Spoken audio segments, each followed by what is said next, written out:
pretty sure many of us have had the thought of, what if I could get millions of dollars? Would I start over, get a new life, and would I tell a soul about what I'd done to get that money? Well, I'm pretty sure this is the thought that Theodore Conrad had for several decades. This is the story of Theodore Conrad. If you want to know more about this case, please continue watching.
Sometimes on this channel, I like to do true crime and missing persons, but today I thought I'd switch it up to something a little more lighthearted, if you will.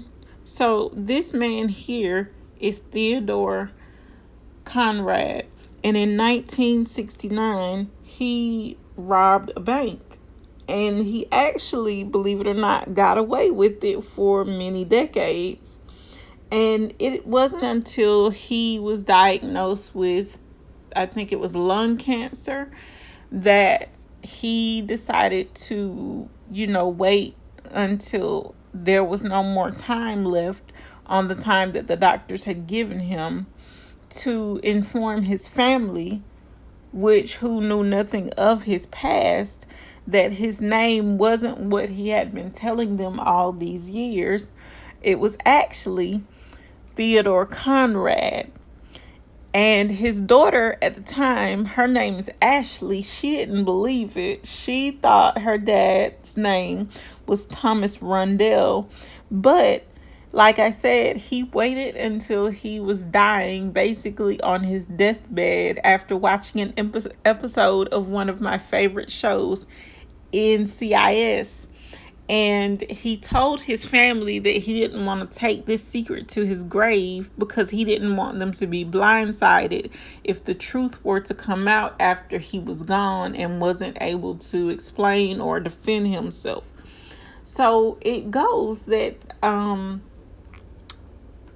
Mr. Conrad here, he was, a bank teller, I believe. And he ended up robbing the bank that he worked for. And then he made away with millions of dollars.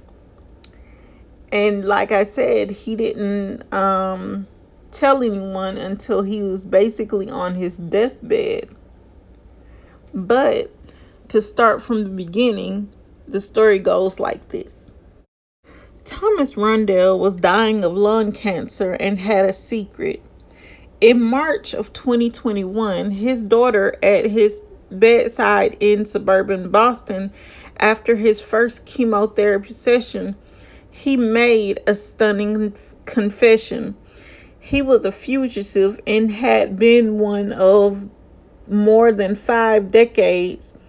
More than 50 years earlier, he was 20 years old. He'd robbed an Ohio bank of $215,000, and his real name was not Thomas Rundell, but Theodore Conrad. He implored his daughter not to look into the case, but after his bombshell revelation, Ashley Rundell didn't sleep much that night. So she did what most curious people would do. She looked into that case just like I would have done, because I'm nosy, first of all, so I would have looked into the case. The article goes on to say, I'm in my childhood bedroom and I Googled Ted Conrad missing, and the first thing that came up said something like vault tellers robs bank. I was like, oh my God, this is my dad, she told CNN. And there were hundreds and hundreds of articles about him. With every click, her father's dark past unspooled before her dark eyes. But, the funny thing about this is I wonder how she felt about knowing who her father, really was now. But the thing is, she probably didn't really think much of it because that had been her father all of her life, and she just knew him as just that, her father. But the article goes on to say, in Lynnfield, Massachusetts, Thomas Rundell was a car salesman and a country club golf pro who adored his wife and only child. He doted on his daughter and showed up for her soccer games in khaki pants and fast cars. In an ironic twist, he also donated, to local police charities and spent hours watching NCIS, which, like I said, is one of my favorite shows, and other crime shows, his daughter said. But back in Cleveland, he was Ted Conrad, and an elusive bank robber. He was barely out of his teens when he'd pulled off one of the largest heists in Ohio history, the equivalent of $1.7 million today, inspired by his favorite movie, The Thomas Crown Affair. And see, I feel like those types of movies, they have you living in this fantasy world of something that many of us can never achieve or wouldn't dream of doing in an illegal way. At least some of us. I know some people would say, well, that's, $1.7 million. I'm going to do this. But, and many people know, just like he knew, you're going to have to look over your shoulders for the rest of your life if you do something like that. But I do have to give the guy props, though. Even though he did commit a crime and did some wrong things, he learned how to, keep a secret literally almost to his grave. He didn't tell a soul. I don't know how his wife didn't figure out, like, who's this man? How does he earn his money? Because he never really went to, I guess you could say, work per se. Although he was a car salesman, so I guess in some strange form or fashion he did work. But I mean, he never was like an accountant or anything like that. So I'm wondering if his wife were ever thinking, like, how are we able to afford certain things? And he's a car salesman. And, this was back in 1969. So, of course, we didn't have all the internet and information that we have today at our fingertips. So, yes, it probably was hard for him, or easier for him to disappear and never get caught. I just don't understand how. Please don't forget to like, share, comment, and subscribe. And now let's get back into the video. He went about changing his whole entire identity and no one ever knew.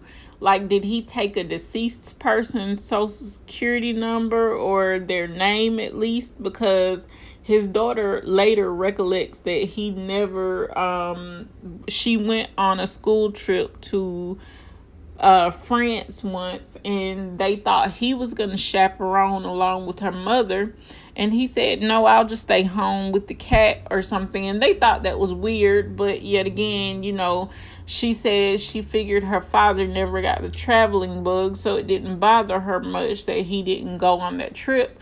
But of course, if you have to leave the country or something like that, you have to have a passport, which obviously he couldn't obtain, because you have to have a birth certificate to do that also, which he didn't have because he was a fugitive. So, now it adds up.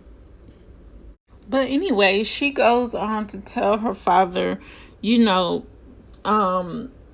more she looked him up, the more she found. And there was an article where his younger photo of himself was plastered on all of the flyers. He was even featured, or his story was featured on America's Most Wanted. And, son and father made it their life's mission to capture him. And she told him one day, she was like, we have to tell mom. I guess basically because she didn't want her mother to be blindsided by some of this if it were to come out, and the fact that her daughter probably knew before she did. And she also told her father, they're still looking for you, right? And, I'm pretty sure her father was like, yeah, that's never gonna, stop. They're always gonna be looking for me. And I know that had to be like really traumatizing for her, seeing as she'd known her father for all these years, and she'd known him as this man who showed up to her soccer games, probably ballet recitals and other events in her life. And to now know this man who you've known as your father for all these years is basically not the man you thought you knew, that's got to be traumatizing for anybody. And she said she was reading through the articles online and just kept saying, oh my God, for like 10 minutes. I don't know.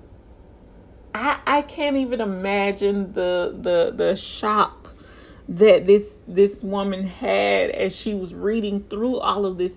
She probably felt like she was living in some mystery novel, and that this was not her life, that this was someone else's life that she was reading about, and it wasn't her dad that had done all these things.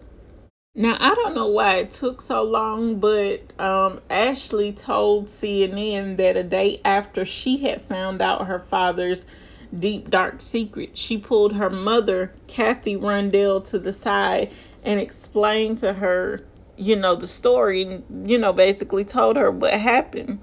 And I can't even imagine her shock, because she is probably like, oh my God, this is not the man I thought he was. I've been lied to all these years. I can't believe it.